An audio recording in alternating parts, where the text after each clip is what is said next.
Today's Science Behind the Weather, we'll talk about lake effect snow, one of the more fascinating types of weather phenomenon there is, and it happens every winter right in our own backyard in the Great Lakes region. Now, we look at satellite to often determine where the heaviest bands of snow are. We call them streamers. But there are two important ingredients that we need for lake effect snow formation. Firstly, we look at the temperatures at about 1,500 meters above the water. Then we actually look at the water temperature. If the temperature difference is at least at 13 degrees Celsius, that's the magic number, and then we have lake effect snow, or rain if it's not cold enough. We need instability, cold air aloft, so we can get a parcel to rise. We need lack of directional wind shear, so we want our winds aligned, and we also need a fetch of at least 80 kilometers, so the distance that it can travel. That's the warm water. It rises, condenses into clouds, and sometimes can drop some of our heaviest snow amounts the entire winter season.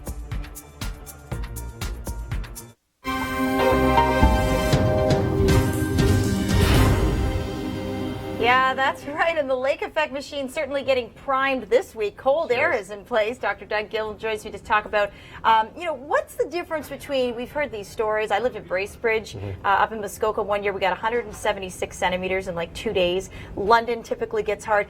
How does one area get hit really hard and another area not get so much? The key is the duration, and get lake effect squalls line up with the wind direction, like a flag on a flagpole or a windsock. And if the winds are persistent from the same direction for 36, 48 plus hours, the snow totals can really add up. The ingredients next week are comparable to those huge snowfalls that we've seen in the past, but the wind directions are going to be on the move. The bands will constantly be shifting from one location to the other, so a lot of people will see snow and heavy snowfall rates, but we should avoid those really phenomenal totals. All right, well, let's begin with this. Southwest direction means Erie, Ontario starts to generate the snow. Right, should be well to the east of Toronto, but travelers towards Niagara Falls, Fort Erie could see some greatly reduced visibility on Sunday, and the band's also shifting north to northern cottage country up near Parry Sound. And there you go. So you could be seeing conditions like this. Be careful out on those roads because, as Doug said, it can change directions very quickly. So you could be in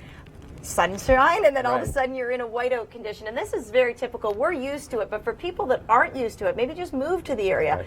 Very dangerous road conditions. All right, let's talk about the typical snow belts and when they'll see it.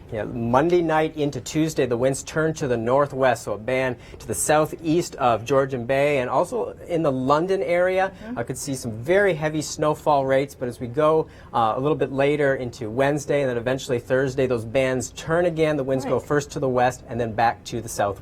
All right, we'll keep a close eye on things. Let's just take a look at the 7-day for Sault Ste. Marie. Yeah, some very heavy snow also towards Search Mountain. Notice those temperatures stay below zero for highs.